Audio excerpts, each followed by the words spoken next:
So you already have 4 children under 10 years old. You've not had problems with infertility.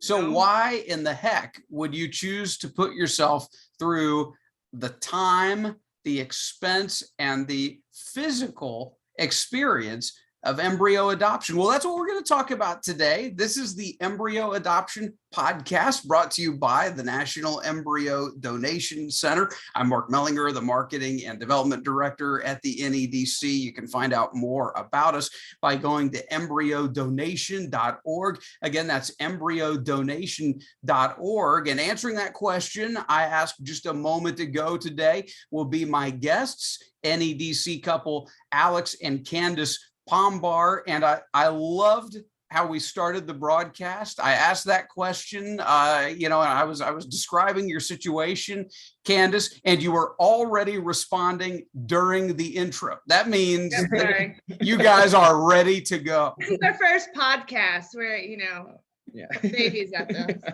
No, there's not going to be a filter. That's what we want. I mean, we not have. we don't want wallflowers on this, and we don't have them today. I really do. I love your story, and let's start here. Tell me about how you met, because how and where you met, because I think that really helps set the stage of the story of your marriage. Yeah. So I was going to Virginia Tech, and then she was down at Stephen F. Austin in East Texas. We met at College Station, Texas A&M, at basically a poli-sci conference. And then the next point is a point of contention, because he says I added him on Facebook. Facebook's all of like 2 years old. That's how old we are. It's all of maybe 2 years old at this point in time. He says I added him on Facebook, but in reality, he added me on Facebook. Wow. And then just a few weeks later, the Virginia Tech shooting happened, and he was at school during the Virginia Tech shooting. And so I sent him a message, remembering he went to school there. I sent him a message, just making sure he's okay. That was a Facebook ad. Yeah, that was Facebook message. She added me. After you added me. And the conversations just started going about politics and religion and life and all of these things. And then, we just really had a good friendship via Facebook Messenger. And then a few months after that, kind of corresponding back and forth, we just lost track of each other. Life went a different direction. After graduation, I ended up moving down to Austin. And he commissioned in the Army, started his Army training, all of this. And one day on Facebook again, he puts up, I'll be stationed at Fort Hood after his training. So several months worth of training, almost probably a year's worth of training, and then he would be at Fort Hood.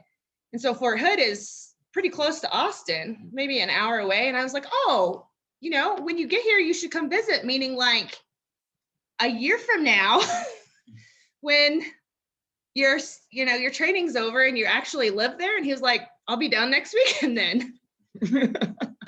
So, and then one thing just led to another. At all.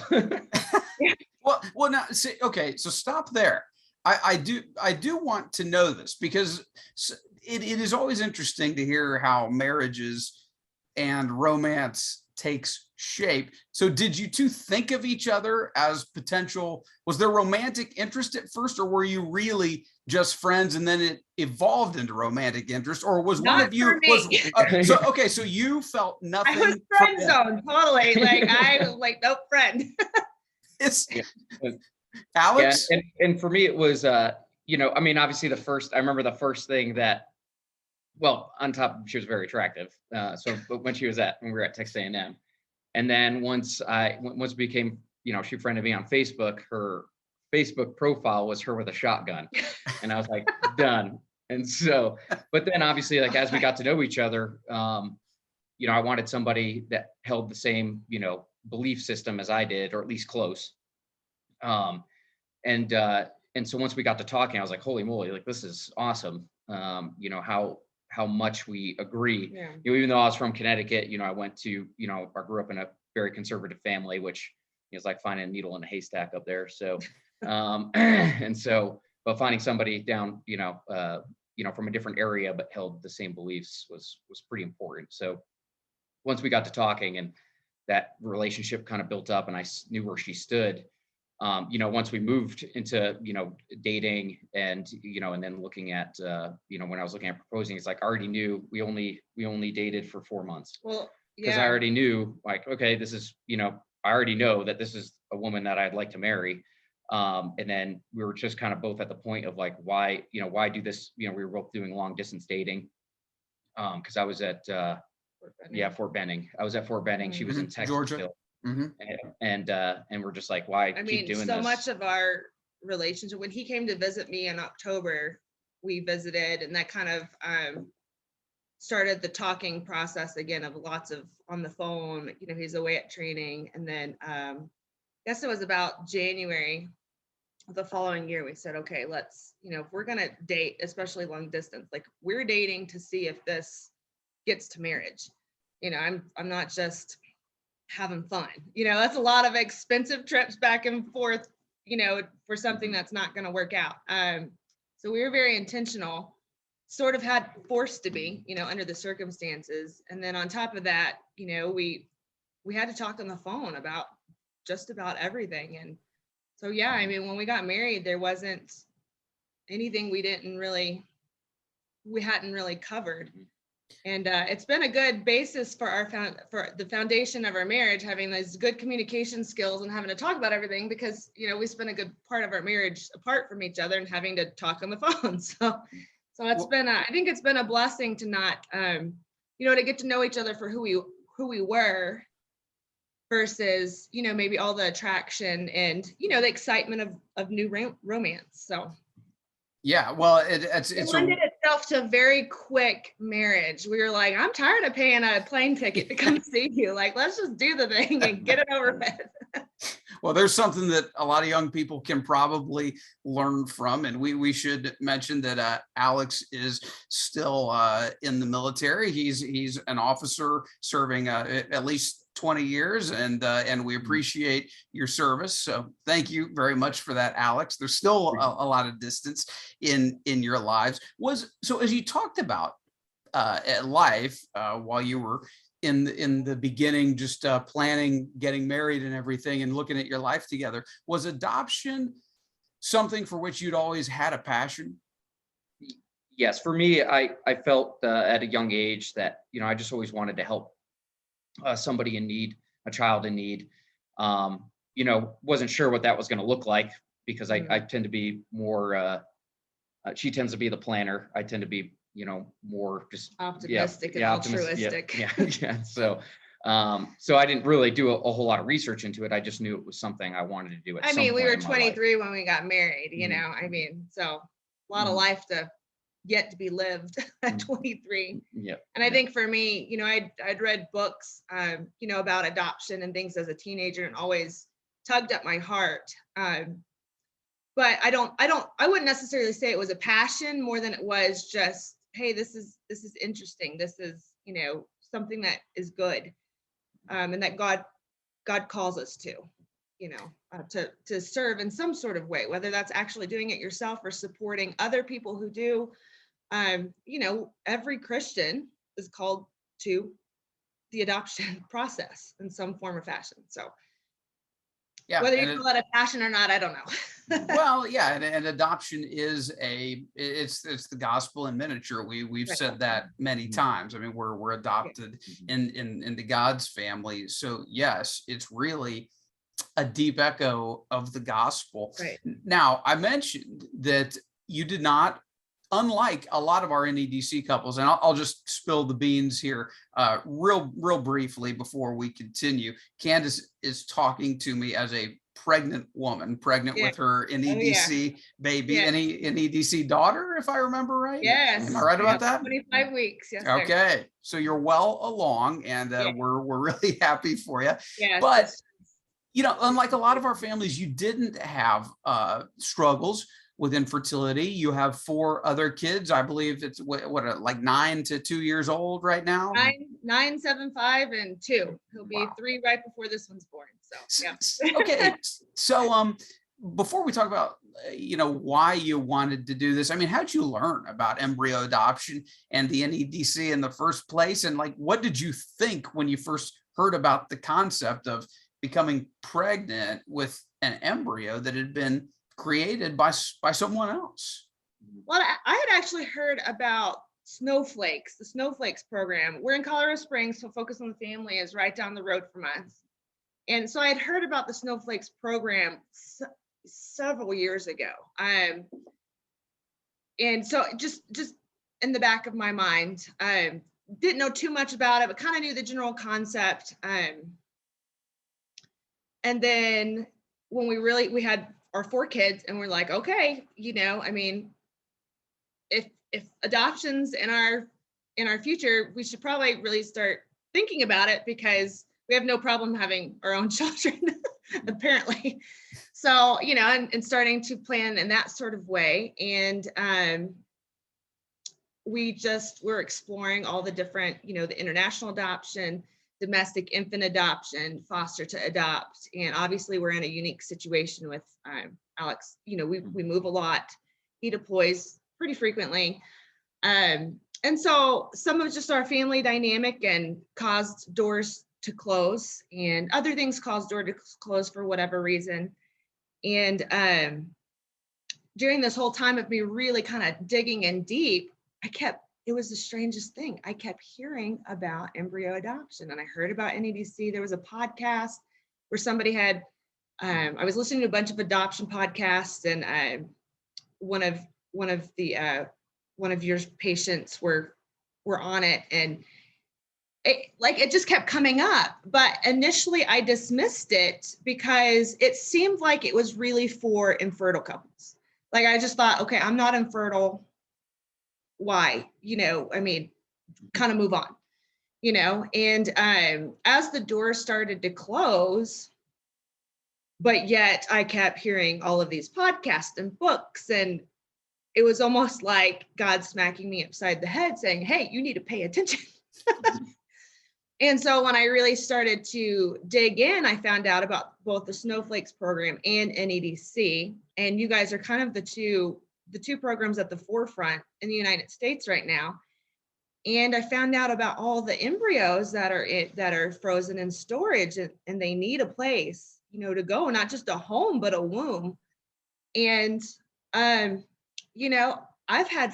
I've been blessed. So, God has just been so generous with me, and I haven't struggled with infertility, and I've been blessed to have, relatively easy pregnancies. I mean, I don't think any pregnancy is considered easy once you get to, a certain stage of swollen ankles and, just all the aches and pains that go with it. But overall, healthy pregnancies. I've enjoyed pregnancy. My body seems to know what to do with it, and I thought to myself, why not me? I seem to carry well. We have a beautiful family. We have financial stability. We've got great insurance through the military. Why not me? It's not just a home. I can provide a home. We know that, but I can also provide a body for this little person to form in, and make it to our side. And so it was more of a question of once I became educated on the need, it was more of the question of, okay, well, not why, but why not? Why not me? Well, Alex, what did you think? Yeah, so I mean, she had done a lot of the research, and I forget where I was. I feel it was during a very busy year, so I was gone a lot. And so I remember just coming back from something. JRTC, I think. Probably JRTC, and came back, and she was like, I'm really feeling like this embryo adoption is just the best option. Like all these other things, it just seems like God's pointing us in this particular direction. And me just being the go-getter, I was like, absolutely, let's do it. And so, I didn't have to think too much about it. And especially when she started showing me some of the materials, it was very impactful. I watched all of your videos online before even contacting you. So that was very helpful as to framing whether or not this was something we could really tackle. Right. And once you start reading about it, it's like this is a or having all these, frozen children, it's like, this is a massive problem. And, if I can be part of the solution, even if it seems insurmountable of a problem, I mean, I can at least be part of the, at least a solution to just giving these babies some life. And thankfully, I have a wife who's, very sacrificial and caring of other people, and was willing to put her body through another pregnancy, which is awesome in of itself, but it is hard. So, it was pretty cool that that's something she wanted to pursue. So. The whole thing's cool. Yeah. And I love how you put it. You felt God smacked in this Yes, whole thing. I did. I very much did. I couldn't, it's like I couldn't escape it. And then there was actually a time where he was in the Ukraine when we started this process. Alex was.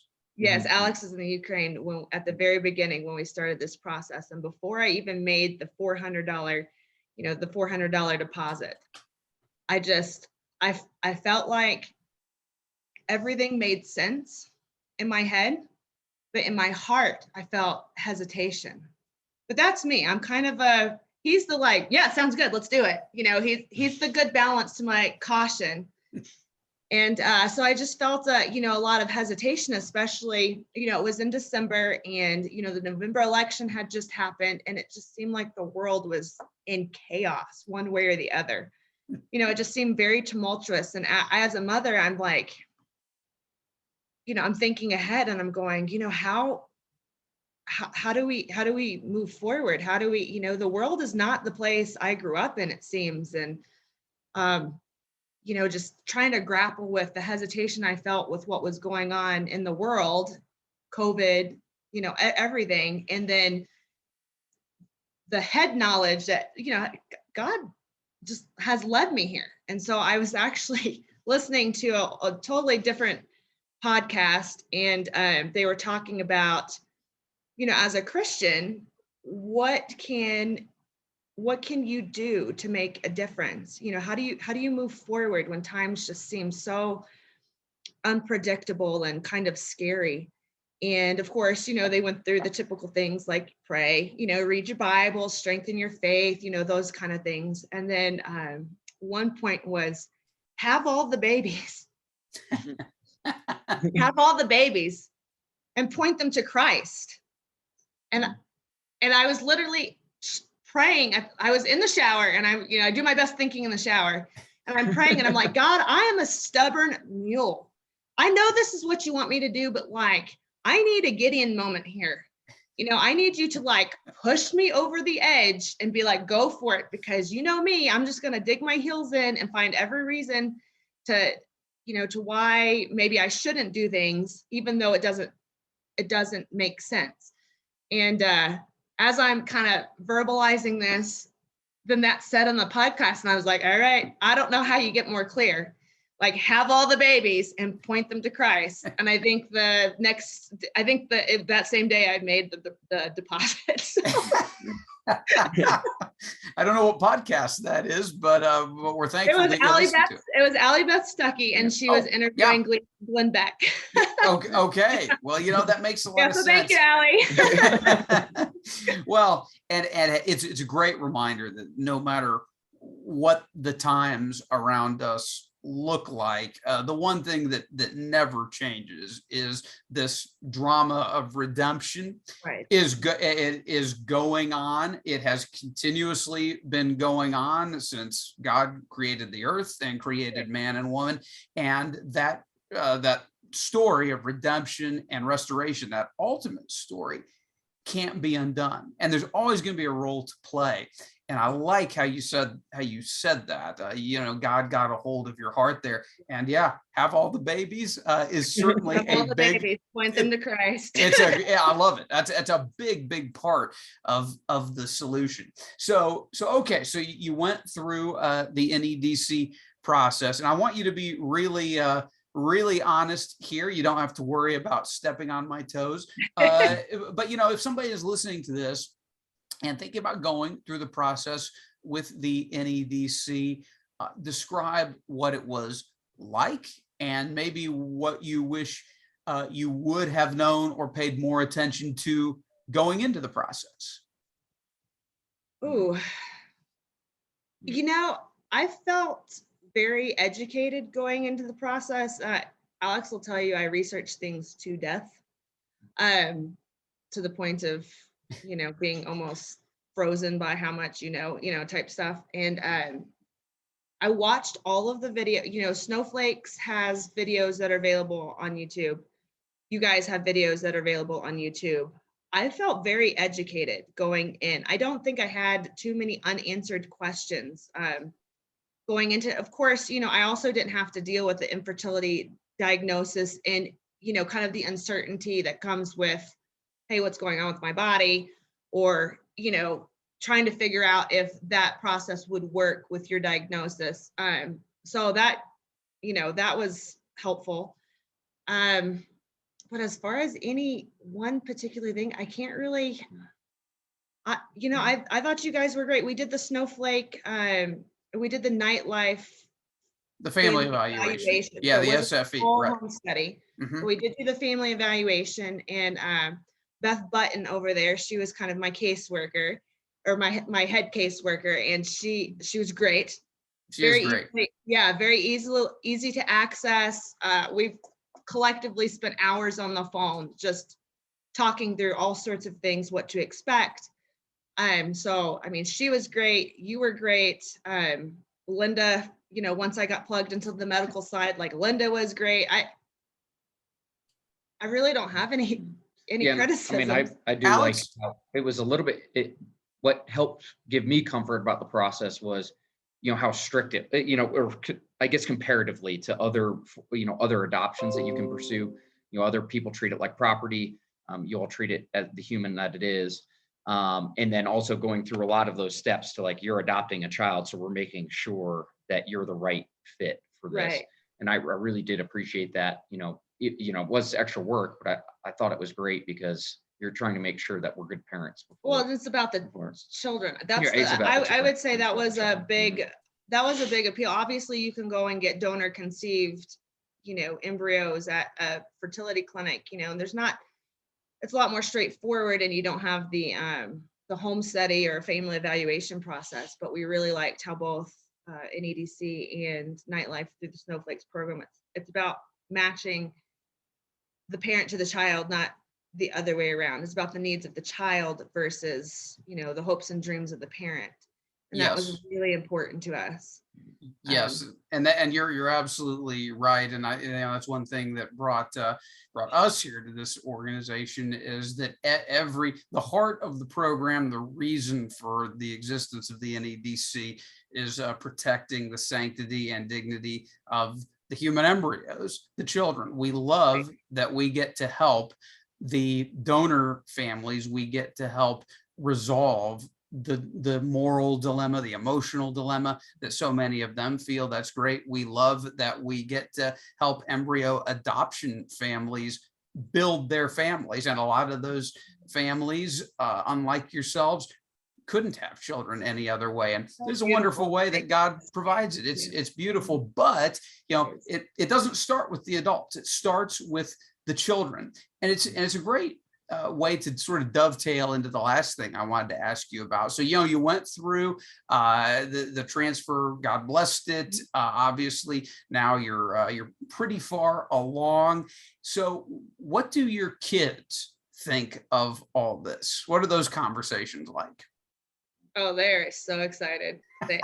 I think it's been a lot of fun having, some older children. The 9, 7, and 5-year-olds totally understand what's going on. They also remember their little brother, when I was pregnant with their little brother a little bit, but they're very much aware that mommy has a baby in her belly, and that that she's the same as them because they all came from mommy's belly, but she's different because she's got different material. That's how we've sort of, explained it. And they're very, they're my biggest cheerleaders, honestly. They are excited. The two oldest girl, the girls, the oldest, they planned a gender reveal party and called up all of our family members, and we're able to make guesses as boy, girl, all this. And so they just, I mean, for where they're at in life, I think they have a great concept of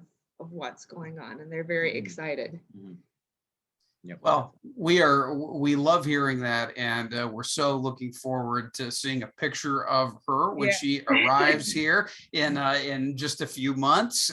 So yeah, continued prayers to both of you, and we're so glad that you took the time to join me for the podcast and go through your story. And yeah, if you follow the NEDC on any of our social media or anything, no doubt you're going to see pictures of this baby very soon. A lot of people like those gender reveal pictures. Because I'll be so excited and so proud. Like, you probably get sick of it. I love your enthusiasm, but both of you. Thank you so much for taking the time. It's our pleasure. Thank you, NEC, for the role you guys have played in this little miracle. Yeah, it's an honor, and we're not just saying that. It really is. If you're listening to this podcast and want to know more about embryo adoption, you can go to our website. It's embryodonation.org, embryodonation.org for the National Embryo Donation Center, and look at that adoption FAQs page in particular. If you're interested in embryo adoption, you can go to the personal stories section, and you'll see dozens of stories of NEDC families, and I guarantee you there will be at least a couple that resonate with you. I'm Mark Mellinger, and this has been the Embryo Adoption Podcast.